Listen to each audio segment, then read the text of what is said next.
శ్రీ గణేశాయ నమః. శారదా గురుభ్యో నమః. ఈటీవీ లైఫ్ ఆధ్యాత్మిక ఛానల్ ప్రేక్షకులకు శుభోదయం. శ్రీరస్తు కార్యక్రమానికి శుభస్వాగతం. కార్యక్రమంలో శుభతిథి అంశంలో నేటి పంచాంగ వివరాలు చూద్దాం. ఆంగ్ల తేదీ 17వ తేదీ 7వ నెల 2025 సంవత్సరం గురువారం. స్వస్తిశ్రీ చాంద్రమాన శ్రీ విశ్వావసునామ సంవత్సరం దక్షిణాయనం గ్రీష్మ ఋతువు ఆషాఢమాసం కృష్ణపక్షం సప్తమి తిథి సాయంత్రం 6 గంటల 15 నిమిషాల వరకు, అనంతరం అష్టమి. రేవతి నక్షత్రం తెల్లవారుజామున 3 గంటల 30 నిమిషాల వరకు, అనంతరం అశ్విని నక్షత్రం. అతిగండ యోగం ఉదయం 10 గంటల 15 నిమిషాల వరకు, అనంతరం సుకర్మ యోగం. భద్రకరణం ఉదయం 7 గంటల 27 నిమిషాల వరకు, అనంతరం భవకరణం. వర్జ్యం సాయంత్రం 4 గంటల 13 నిమిషాల నుండి 5 గంటల 43 నిమిషాల వరకు. దుర్ముహూర్తం ఉదయం 10 గంటల 10 నిమిషాల నుండి 11 గంటల 1 నిమిషం వరకు. తిరిగి దుర్ముహూర్తం మధ్యాహ్నం 3 గంటల 16 నిమిషాల నుండి 4 గంటల 7 నిమిషాల వరకు. అమృత ఘడియలు రాత్రి 1 గంట 15 నిమిషాల నుండి 2 గంటల 45 నిమిషాల వరకు.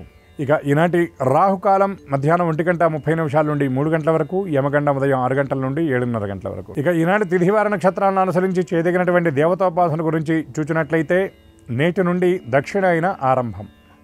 సంవత్సరాన్ని 2 భాగాలుగా ఒక 6 నెలలు ఉత్తరాయణంగా, ఒక 6 నెలలు దక్షిణాయనంగా చెప్తారు. ఈ అయనాన్ని ఎలా నిర్ణయిస్తారు అంటే, సూర్య గమనం ఉత్తరం వైపుగా సాగేటటువంటి సమయాన్ని ఉత్తరాయణమని, దక్షిణం వైపుగా సాగేటటువంటి సమయాన్ని దక్షిణాయనమని పిలుస్తారు. సూర్యభగవానుడి యొక్క ఆ గతిని అనుసరించి ఈ అయన నిర్ణయం అనేది జరుగుతుంది. మనకి ఇంకా స్పష్టంగా అర్థమవ్వాలి అంటే, జనవరి మాసంలో సుమారుగా 15వ తారీఖు మకర సంక్రమణం, అంటే మకర రాశిలోకి సూర్యుడు ప్రవేశించినటువంటి ప్రభృతి మకర, కుంభ, మీన, మేష, వృషభ, మిథున రాశులలోకి సంచరించినంత వరకు కూడా దీన్ని ఉత్తరాయణం అని పిలుస్తారు. తదుపరి కర్కాటక రాశిలోకి ప్రవేశించినటువంటి రోజు ప్రభృతి, అంటే ఈరోజు తెల్లవారుజామున సూర్యభగవానుడు 5 గంటల 14 నిమిషాలకి కర్కాటక రాశిలోకి ప్రవేశించినటువంటి సమయం నుండి ధనుర్రాశి వరకు కర్కాటకం, సింహం, కన్య, తుల, వృశ్చికం, ధనస్సు, ఈ 6 రాశుల వరకు కూడా దక్షిణాయనం అని పిలుస్తారు. ఈ సూర్యభగవానుడు రాశి నుండి రాశిలోకి ప్రవేశించినటువంటి దీనిని సంక్రమణ దినమని, సంక్రాంతి అని పిలుస్తారు. దీన్ని సంక్రమణ పుణ్యకాలంగా కూడా ఆ రోజుని వ్యవహరిస్తారు. ఆ రోజున చేసేటటువంటి దానం, భగవద్ధ్యానం, భగవదారాధన విశేషమైన ఫలితాన్ని అందజేస్తుంది. దీనితో పాటు ఎవరైతే మన మూల పురుషులు ఉన్నారో, మన పూర్వజులు ఉన్నారో, అంటే పితృదేవతలు, వారిని ఉద్దేశించి ఆ పితృయజ్ఞం చేయటం ఈ సంక్రమణ దినం నాడు, లేదా వారిని ఉద్దేశించి కనీసం తర్పణం చేయటం, ఇదేది అవకాశం లేనటువంటి వాళ్ళు, అర్హత యోగ్యత లేనటువంటి వాళ్ళు కనీసం వాళ్ళని ఈనాడు స్మరించడం కూడా విశేషమని శాస్త్రవచనం. వారిని స్మరించడంతో పాటు వాళ్ళు ఏ విధంగా తృప్తి పడతారు అంటే, తనకున్నటువంటి సంపద అనుసరించి యథాశక్తిగా గనక దానం చేసినట్లయితే, పితృప్రీతిగా గనక దానం చేసినట్లయితే వాళ్ళ అనుగ్రహం మనకి పరిపూర్ణంగా లభిస్తుంది. ఎవరికైనా సంపద రావాలి అంటే దైవానుగ్రహంతో పాటు పితృదేవతల యొక్క అనుగ్రహం కూడా రావాలట. ఎందుకంటే మనకి సంపద ఇచ్చేది ఎవరంటే, మనకి ధనాది దేవతలుగా లక్ష్మిని, కుబేరుని చెప్తారు, కానీ సమస్త సంపదల్ని ఇచ్చేటటువంటి వాడు ఈశ్వరుడు. అందుకే మనకి పెద్దలు ఒక మాట అంటూ ఉంటారు, ఈశ్వరుడు ఇవ్వాలి ఇల్లు నిండాలి అని. ఆ ఈశ్వరుడు కూడా వీడికి సంపదనిచ్చేటటువంటి సమయంలో పితృదేవతల్ని సంప్రదిస్తారట. సంపద ఇవ్వవచ్చా అని వాళ్ళు చెబితేనే ఆ సంపదని అనుగ్రహిస్తారట. అంతేకాకుండా పితా దతాది సత్పుత్ర, మనకి వంశవృద్ధి జరగాలి, పుత్ర సంతానం కలగాలంటే మన పితృదేవతల్లో మన తండ్రి యొక్క, అంటే ఆ పితృస్థానంలో ఉన్నటువంటి తండ్రి యొక్క అనుగ్రహం, ఆ పితృదేవతల యొక్క అనుగ్రహం ఉండాలని శాస్త్రవచనం. ఈ సంక్రమణ దినం నాడు దేవతారాధనతో పాటు పితృదేవతల యొక్క ఆరాధన కూడా యథాశక్తిగా చేయాలి. దీంతోపాటు సంక్రమణ దినం నాడు విశేషంగా చేసేటటువంటి వాటిల్లో మన ప్రాంతాల్లో సత్యనారాయణ వ్రతాన్ని కూడా విశేషంగా ఆచరిస్తారు. ఎందుకు అంటే, సత్యనారాయణ వ్రతం చెప్పినటువంటి స్కాంద పురాణం రేవాఖండంలో ఎప్పుడెప్పుడు ఆచరించవచ్చు అంటే, ప్రతి నెలలో వచ్చేటటువంటి 2 ఏకాదశులు, పూర్ణిమ, రవి సంక్రమణ దినం నాడు ఈ వ్రతాన్ని ఆచరించడం వల్ల విశేషమైన ఫలితాన్ని పొందుతారని శాస్త్రవచనం. కనుక ఈ సంక్రమణ దినం నాడు సత్యదేవ వ్రతాన్ని ఆచరించినట్లయితే విశేషమైన ఫలితాన్ని పొందగలుగుతారు. దానితో పాటు ఈ సంక్రమణ దినం నాడు చేసేటటువంటి అనుష్ఠానం సాధారణమైనటువంటి రోజుల్లో చేసేటటువంటి అనుష్ఠానం కంటే కూడా త్రిగుణం ప్రోక్తం 3 రెట్లు ఫలితాన్ని అందజేస్తుంది. అంతేకాకుండా మనం చేసేటటువంటి మంత్రంలో ఏదైనా మంత్రమాలిన్య దోషం ఉంటే సంక్రమణ దినం నాడు మనకి ఉపాసన ఉన్నటువంటి అన్ని మంత్రాలని కూడా అనుష్ఠించడం వల్ల ఆ మంత్రమాలిన్య దోషం పోతుంది అని శాస్త్రవచనం. అందులో కూడా మకర సంక్రమణం, ఈ కర్కాటక సంక్రమణానికి చాలా విశేషమైనటువంటి ఇది ఉన్నది. కోటి గ్రహణాల్లో అనుష్ఠానం చేస్తే ఎంత పుణ్యఫలమో సంక్రమణ దినంలో అనుష్ఠానం చేస్తే అంత విశేష ఫలమని అని కూడా స్మృతి కౌస్తుభాది గ్రంథాల్లో చెప్పబడుతుంది. అటువంటి ఈ పవిత్ర దినం నాడు యథాశక్తిగా భగవదారాధన, పితృదేవతారాధన, మీ ఉపాస దేవతల్ని అనుష్ఠించి ఆ దేవతల యొక్క కృపకు పాత్రులవుతారని ఆశిస్తూ స్వస్తి.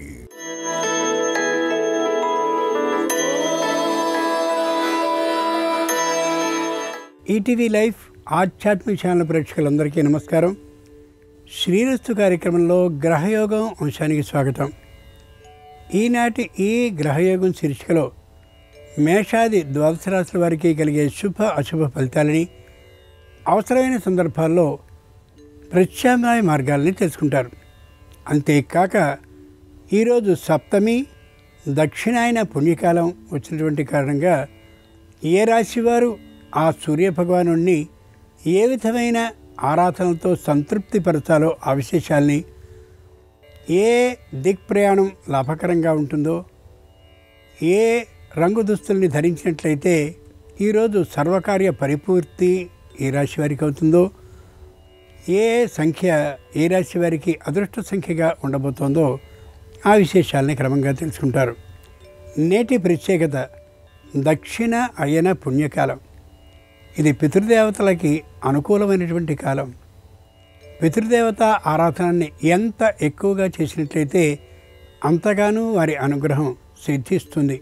శాస్త్రం చెప్పినటువంటి మార్గం ప్రకారం పితృదేవతల్ని ఆరాధించినట్లయితే ఆ ఆనందంతో దేవతలు ఆశీర్వదిస్తారు అని తెలియచేస్తుంది. ఇటువంటి దక్షిణాయన పుణ్యకాలంలో సూర్యారాధన విశేషమైనటువంటి ఫలితాలని ఇస్తుంది కూడా. ఇక నేటి పంచాంగాన్ని చూద్దాం. ఈరోజు బహుళ సప్తమి, గురువారం, నక్షత్రం రేవతి. నేటి గ్రహస్థితిని పరిశీలించి చూస్తే వృషభంలో శుక్రుడున్నాడు, మిథునంలో రవి గురువులున్నారు, కర్కాటకంలో బుధుడున్నాడు, సింహంలో కుజ కేతువులున్నారు, కుంభంలో రాహు ఉంటే మీనంలో శని చంద్రులున్నారు. ఈ తాత్కాలిక గ్రహస్థితి ఆధారంగా మేషాది ద్వాదశ రాశుల వారికి కలిగే శుభ అశుభ ఫలితాలని క్రమంగా తెలుసుకుందాం. ముందుగా మేషరాశి.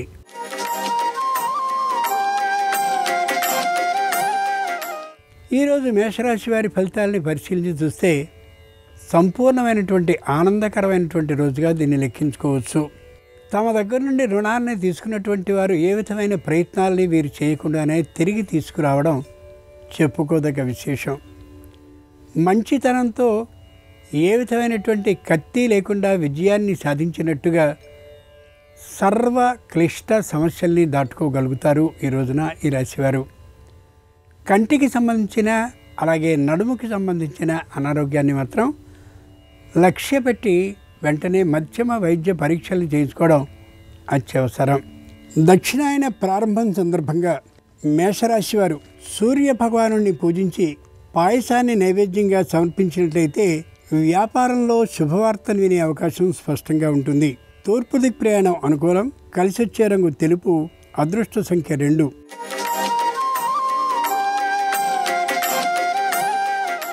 ఈరోజు వృషభ రాశి వారి ఫలితాలని పరిశీలించి చూస్తే ప్రతిదీ ఆలోచన చేసి మాత్రమే ప్రారంభిస్తారు ఏ పనైనా. ఆ ఆలోచన చేసేటటువంటి సమయం మరి కాస్త ఎక్కువయ్యేటటువంటి కారణంగా కొన్ని సందర్భాల్లో అనుకూలమైనటువంటి కాలాలు దాటిపోయి చేయవలసిన ప్రయత్నాలు విఘ్నపు పాలు అయ్యే అవకాశం ఉండొచ్చు.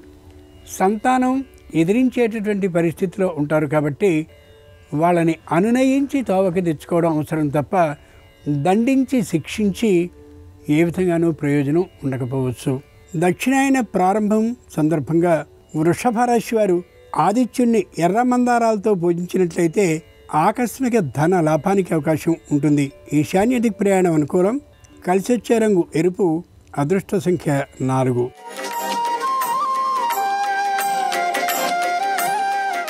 ఈరోజు మిథున రాశి వారి ఫలితాలని పరిశీలన చూస్తే చాలా మార్పుతో కనిపిస్తారు.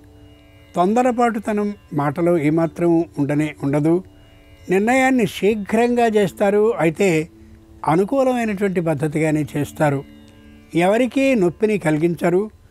తాము ఏ విధంగానూ కూడా నొప్పిని పొందేటటువంటి తీరుగా ఉద్యోగ బాధ్యతల్లో వ్యవహరించరు. అందరిలోనూ సమమైనటువంటి ఆలోచనతో ఉండేటటువంటి కారణంగా ఎవరికీ వీరి పట్ల వ్యతిరేక భావం ఉండే అవకాశం ఉండకపోవచ్చు. అయితే ఒక్కొక్క రోజు వృత్తి చేసేటటువంటి లేదా కార్యాలయంలోనూ ఎక్కువసేపు ఉండిపోవలసి వచ్చేటటువంటి కారణంగా కుటుంబంలో తాత్కాలికమైనటువంటి అశాంతి మాత్రం వచ్చే అవకాశం గోచరిస్తోంది. దక్షిణాయన ప్రారంభం సందర్భంగా మిథున రాశి వారు రవిని మందారాలతో పూజించినట్లయితే తప్పక వ్యాపారంలో శుభవార్తను వినే అవకాశం పొందుతారు. దక్షిణ దిక్ ప్రయాణం అనుకూలం. కలిసొచ్చే రంగు పసుపు. అదృష్ట సంఖ్య 9.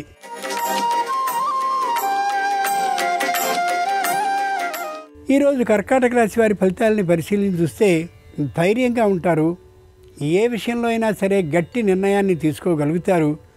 ఎవరైనా తమని సలహా సూచన అడిగినట్లయితే అనుకూలమైనటువంటి ఆలోచననే చెప్తారు తప్ప వ్యతిరేకమైన ఇబ్బందిని పెట్టే ఆ సలహాలని సూచనల్ని ఇయ్యరు.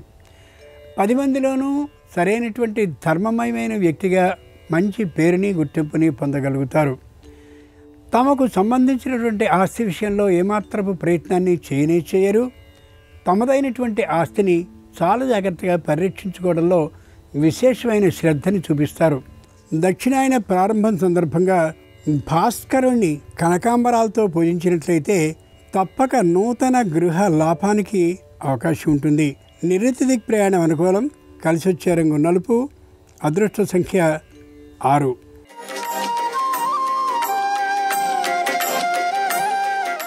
ఈరోజు సింహరాశి వారి ఫలితాలని పరిశీలించి చూస్తే ఎక్కడి నుండి రుణాన్ని తీసుకోవాలనే ఆలోచన కలిగి ఉండరు.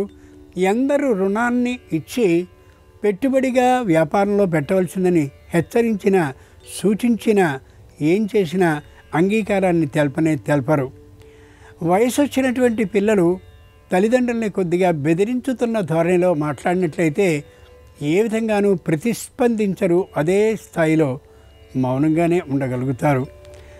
ముఖ్యంగా ఇంతకు ముందు చేసినటువంటి రుణాలన్నీ కూడా సంపూర్ణంగా తొలగిపోయినటువంటి కారణంగా ధైర్యంగా ఆనందంగా ఉండగలుగుతారు. దక్షిణాయన ప్రారంభం సందర్భంగా సింహరాశి వారు హయగ్రీవుణ్ణి ముద్దమందారాలతో పూజించినట్లయితే నూతన భూ లాభానికి అవకాశం ఉంటుంది. పశ్చిమ దిక్ ప్రయాణం అనుకూలం. కలిసొచ్చే రంగు నీలం. అదృష్ట సంఖ్య 7.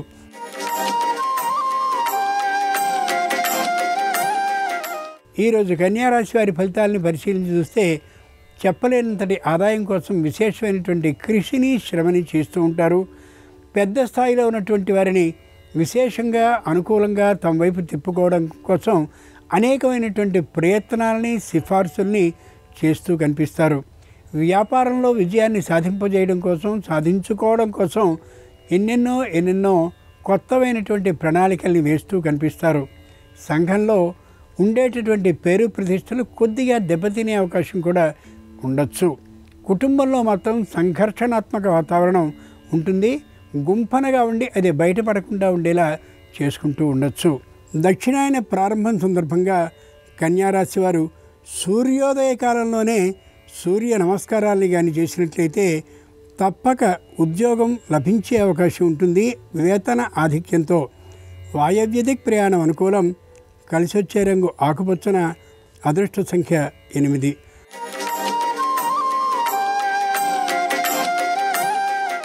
ఈరోజు తులారాశి వారి ఫలితాలని పరిశీలన చూస్తే ఆచితూచి అడుగులు వేస్తారు. మాట్లాడవలసిన దానికి మించి ఏమాత్రపు మాటని మాట్లాడరు. మధ్యవర్తిత్వానికి ఏమాత్రపు ఇష్టాన్ని చూపించరు. తమకు సహాయపడినటువంటి వారితో కూడా ముభావంగానే ఉంటారు తప్ప అనుకూలమైనటువంటి దగ్గరతనాన్ని పాటించే లక్షణం ఉండకపోవచ్చు. ఇది ఇతరులకి నచ్చేటటువంటి పరిస్థితిగా ఉండకపోవచ్చు. అయినప్పటికీ కూడా ఏమాత్రపు దుఃఖాన్ని కలిగి ఉండరు. వృత్తి ఉద్యోగ వ్యాపారపరమైన ఆదాయాలు ఈ రాశి వారికి మధ్యమంగానే ఉంటాయి. దాదాపుగా రుణం కూడా అలాగే ఉండే అవకాశం ఉండొచ్చు ఈ రోజుకి. దక్షిణాయన ప్రారంభం సందర్భంగా తులారాశి వారు సూర్య భగవానుణ్ణి సాయంకాలంలో ఆరాధించినట్లయితే నూతన గృహ లాభానికి అవకాశం ఉంటుంది. ఉత్తర దిక్ ప్రయాణం అనుకూలం. కలిసొచ్చే రంగు పసుపు పచ్చన. అదృష్ట సంఖ్య 5.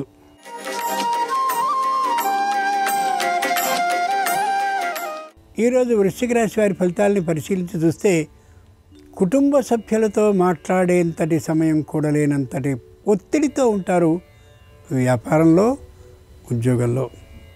ఇది కుటుంబ వాతావరణాన్ని కొద్దిగా దెబ్బతీసేదిగా ఉండొచ్చు. నూతనంగా వివాహం, అలాగే నూతనంగా వ్యాపార స్థాపన జరిగినటువంటి కారణంగా ఇలాంటి వాతావరణంలో కుటుంబం ఉండడం శ్రేయస్కరం కాదనే యథార్థాన్ని గమనించుకోగలగాలి. ప్రభుత్వ రంగ సంస్థ నుండి రుణాన్ని తీసుకోవాలనేటటువంటి ఆలోచన వీరికి ఇష్టం కాకపోయినప్పటికీ కూడా ప్రభుత్వ రంగ సంస్థ నుండి రుణం కోసం ప్రయత్నాన్ని ప్రారంభిస్తారు.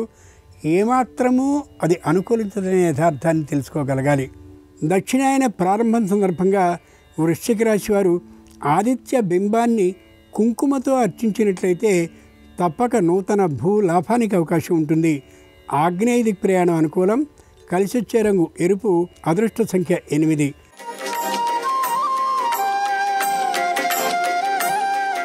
ఈరోజు ధనురాశి వారి ఫలితాల్ని పరిశీలించి చూస్తే తమకున్నటువంటి దాగిన పట్టుదలని ప్రదర్శిస్తూ ఉంటారు. పెంకితనం స్పష్టంగా గోచరిస్తూ ఉంటుంది.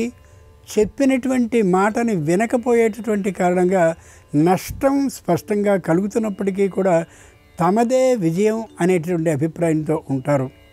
ఈ కారణంగా కుటుంబ సభ్యులంతా మౌనాన్ని పాటించడం, తక్కువగా మాట్లాడుతూ ఉండడం, ఆచితూచి వ్యవహరించడం చాలా చాలా అవసరం ఈ రోజున ఈ రాశి వారితో. ఆర్థికమైనటువంటి రుణం కోసమని ప్రయత్నాన్ని చేస్తారు. అది ఏమాత్రమూ లభించనటువంటి కారణంగా మరింత దుఃఖకరమైనటువంటి వాతావరణంలో ఉంటూ ఉంటారు. దక్షిణాయన ప్రారంభం సందర్భంగా ధనురాశి వారు సూర్యబింబాన్ని కుంకుమ జలంతో అర్చించినట్లయితే తప్పక ఆరోగ్య లాభం కలుగుతుంది.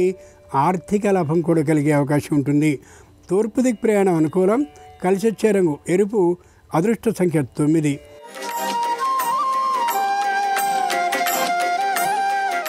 ఈరోజు మకర రాశి వారి ఫలితాలని పరిశీలించి చూస్తే వ్యాపారం మందకొడిగా నడుస్తూ ఉంటుంది. కుటుంబంలో అన్యోన్యతాభావం కొద్ది తక్కువగానే ఉండే అవకాశం గోచరిస్తుంది. ముఖ్యంగా వ్యాపారాన్ని చేస్తూ ఉండేటటువంటి వారు అయినట్లయితే వినియోగదారులకి సకాలంలో ఆ వస్తువుని ఇచ్చేటటువంటి విధానాన్ని దాదాపుగా కలిగి ఉండకపోవడంతో వ్యాపారం అంత అనుకూలంగా ఉండకపోవచ్చు. రావాల్సినటువంటి బకాయిల కోసం ఎంత ప్రయత్నం చేసినప్పటికీ కూడా సొమ్ము ఖర్చు అవుతుందే తప్ప వచ్చే అవకాశం ఈ రోజుకి ఉండకపోవచ్చు. వ్యాపారంలో శుభవార్తని విందామనేటటువంటి ఎదురుచూపు బాగా ఉంటుంది. అయితే వినే అవకాశం మాత్రం ఉండకపోవచ్చు ఈ రోజుకి. దక్షిణాయన ప్రారంభం సందర్భంగా మకర రాశి వారు సూర్య అస్తమయ కాలంలో దీపారాధనని చేసి గోధుమ రవ్వ ప్రసాదాన్ని నైవేద్యంగా సమర్పించినట్లయితే ఆర్థికమైనటువంటి లాభం తప్పక వ్యాపారంలో కలిగి తీరుతుంది. తూర్పు దిక్ ప్రయాణం అనుకూలం. కలిసి వచ్చే రంగు నలుపు. అదృష్ట సంఖ్య 8.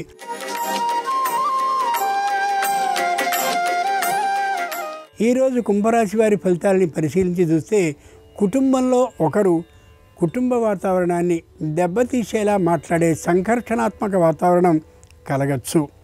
అకస్మాత్తుగా ఆవేశపూరితమైనటువంటి నిర్ణయాన్ని కొందరు సభ్యులు చేసే అవకాశం ఉండొచ్చు.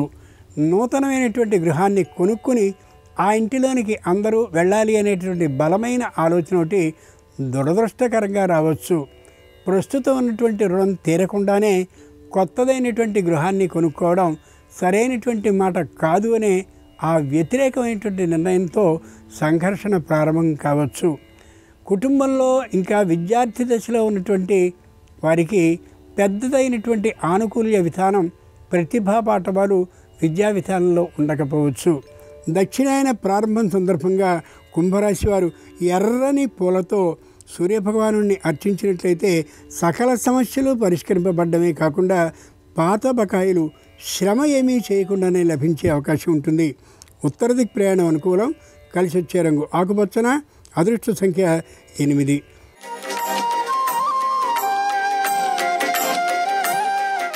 ఈరోజు మీనరాశి వారి ఫలితాలని పరిశీలించి చూస్తే ఆచితూచి వ్యవహరిస్తారు. మాట్లాడేటువంటి సందర్భంలో కూడా ఏమాత్రపు మాటలో తొట్టుపాటుతనం లేకుండా ఉంటారు. తల్లిదండ్రులతో అనుకూలమైనటువంటి పద్ధతిలో ఎప్పట్లాగానే ఉంటారు. వారి ఆరోగ్య విషయంలో తీవ్రమైనటువంటి శ్రద్ధని పాటిస్తారు. అవసరం అని అనిపించినట్టయితే పొరుగు ప్రాంతానికి వెళ్ళి వారికి వైద్య సేవని చేసి ఔషధి సేవను కూడా చేసి సరైనటువంటి ఆరోగ్య పరిస్థితిని వాళ్ళకి కలిగేలా వ్యవహరిస్తారు. తమ ఆరోగ్యం కూడా అంత అనుకూలంగా ఉండే అవకాశం ఏమాత్రమూ లేదు.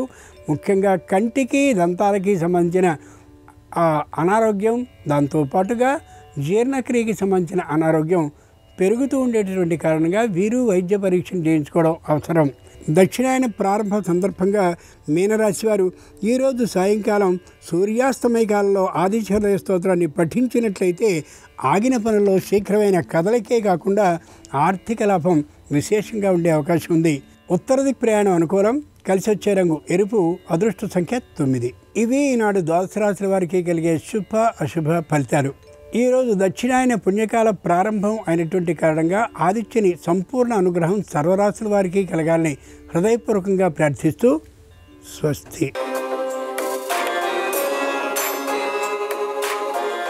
నమస్కారం. జ్యోతిష శాస్త్రపరంగా జాతక చక్రంలో దోషాలు ఉన్నప్పుడు, ఆ దోషాల వల్ల ఆర్థిక ఆరోగ్య కుటుంబ సమస్యలు ఎదురవుతున్నప్పుడు ఆ దోషాల నుంచి బయటపడటానికి ఎలాంటి సులభమైన విధి విధానాలు పాటించాలో నేటి శుభం లాభం అనే శీర్షికన పరిశీలిద్దాం.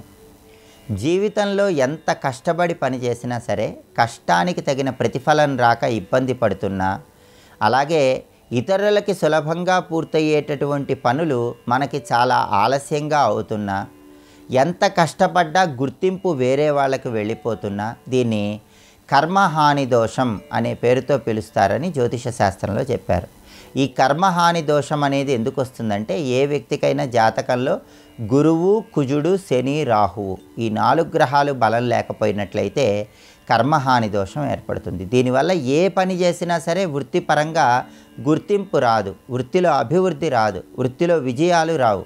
అటువంటప్పుడు ఈ కర్మహాని దోషాన్ని తొలగింపజేసుకొని వృత్తిపరంగా అత్యున్నత స్థాయికి ఎదగటానికి, జీవితంలో స్థిరత్వం పొందటానికి ఒక ప్రత్యేకమైన విధి విధానం పాటించాలి. ఆ విధి విధానం ఏంటంటే, మీ జన్మ నక్షత్రం ఉన్నప్పుడు కానీ, నామనక్షత్రం ఉన్నప్పుడు కానీ, పుట్టిన తిథి ఉన్న రోజు కానీ, అమావాస్య రోజు కానీ బియ్యపిండి తీసుకొని ఆ బియ్యపిండిలో కొద్దిగా నీళ్లు కలిపి ఆ బియ్యపిండితో 8 చిన్న చిన్న ఉండలు తయారు చేసి ఆ 8 చిన్న ఉండలు ఎక్కడైనా జలచరాలకు ఆహారంగా వేయాలి.